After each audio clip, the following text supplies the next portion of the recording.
जयपुर को रत्न और आभूषण कारोबार के माध्यम से विश्व भर में एक नई पहचान मिली है। इस पहचान को बनाए रखने और आगे बढ़ाने के लिए राज्य सरकार ज्वेलरी उद्योग की मदद करने को कृत संकल्पित है। मुख्यमंत्री विजयलाल शर्मा ने बात ज्वेलर्स एसोसिएशन जयपुर के ज्वेलरी शो जस्ट में आयोजित jewellery eminence award JEA award समारोह में मुख्य अतिथि के रूप में संबोधित करते हुए कही है। ये खास रिपोर्ट देखिएगा। मुख्यमंत्री विजयलाल शर्मा ने 17वें jewellery eminence award JEA award समारोह को बतौर मुख्य अतिथि शिरकत की। कार्यक्रम को संबोधित करते हुए मुख्यमंत्री ने कहा कि ज्वेलरी कारोबार में महिलाओं की भूमिका बढ़ाने पर जोर देना चाहिए। उनका मानना है कि ज्वेलर्स एसोसिएशन ज्वेलरी व्यवसाय को संगठित और सशक्त बनाने का मंच है। जयपुर को विश्व भर में रत्नों की राजधानी के रूप में पहचान मिली है। मुख्यमंत्री ने कहा कि सिरोही जिले के बड़गांव औद्योगिक क्षेत्र में आर्टिफिशियल ज्वेलरी निर्माण के लिए 15 एकड़ भूमि पर एक जोन विकसित किया जा रहा है, जिसमें 143 भूखंड आरक्षित किए गए। इनमें से 96 भूखंडों पर विकास कार्य हो चुका है और 13 भूखंड आवंटित भी किए जा चुके हैं। आप इस उद्योग को जितना बढ़ाओगे वो देश में नहीं दुनिया भर में एक जयपुर की पहचान बनेगी और एक सबसे बड़ी मंडी जो है ये आगे और विकसित होगी। और मैं आपको इसलिए और कहना चाहता हूँ, कभी कभी मेरे को लगता है कि आप घर में भी कुछ ना कुछ थोड़ा सा हमारी माता बहनों के साथ इस व्यापार में साझेदारी नहीं कर पा रहे हैं। इसलिए मैं देख रहा हूं हमारी बहनों की संख्या कम है और मैं आपको यह विश्वास दिलाता हूं अगर आप बहनों को हमारी को आगे लेकर के आओगे तो ये आपका उद्योग कई गुना बढ़ जाएगा, कई गुना बढ़ जाएगा। Jewellery eminence award JEA award समारोह में मुख्यमंत्री ने जयपुर के 86 वर्षीय ज्वेलर विजय चंद लोढ़ा VCL को ज्वेलरी कारोबार में उनके योगदान के लिए लाइफ टाइम अचीवमेंट अवार्ड से सम्मानित किया।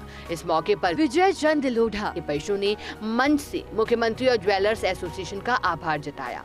मुख्यमंत्री ने आर्टिजन श्रेणी में धर्मेंद्र भल्ला और रिंकू कुमावत को भी सम्मानित किया। मुख्यमंत्री ने बेहतर ज्वेलरी डिजाइन के लिए डायमंड कलर स्टोन रिंग श्रेणी में जयपुर की कला जौहरी और डायमंड बैंगल ब्रेसलेट श्रेणी में मुंबई की डाइन ज्वेलरी के चयन की घोषणा की और इनके प्रतिनिधियों को पुरस्कृत किया। अवार्ड समारोह में मॉडल और फिल्म अभिनेत्री शहनाज पद्मश्री ने भी हिस्सा लिया और विभिन्न श्रेणियों के विजेताओं को पुरस्कृत किया।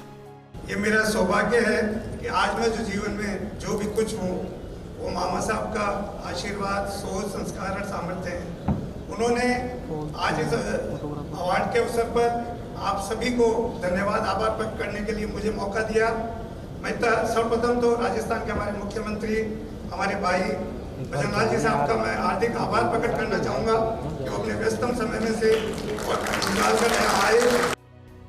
ज्वेलर्स एसोसिएशन के पदाधिकारियों का दावा है कि देश भर में जयपुर में आयोजित हो रहे ज्वेलरी एमिनेंस अवार्ड JEA के प्रति जौहरियों, ज्वेलरी डिजाइनर, ज्वेलरी से जुड़े छात्रों का रुझान लगातार बढ़ रहा है। ज्वेलरी एमिनेंस अवार्ड JEA 2025 में देश भर से कुल 605 प्रविष्टियां मिली। पुरस्कार के लिए 15 चयनित श्रेणियां रही, जबकि पिछले साल कुल 400 प्रविष्टियां मिली थी। इस साल प्रविष्टियों में 68.28% की वृद्धि रही।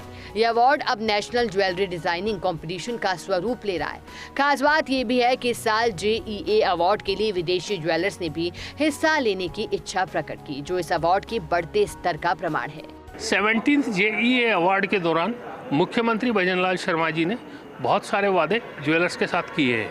उन्होंने ये भी वादा किया है कि सरकार ज्वेलर्स की समस्याओं के समाधान के लिए कृतसंकल्प है और जयपुर में रत्न और आभूषण के कारोबार को नई ऊंचाइयां देना वे भी देखना चाहते हैं। उन्होंने ये भी कहा है कि ज्वेलर्स ने विश्व भर में जयपुर का नाम रोशन किया है।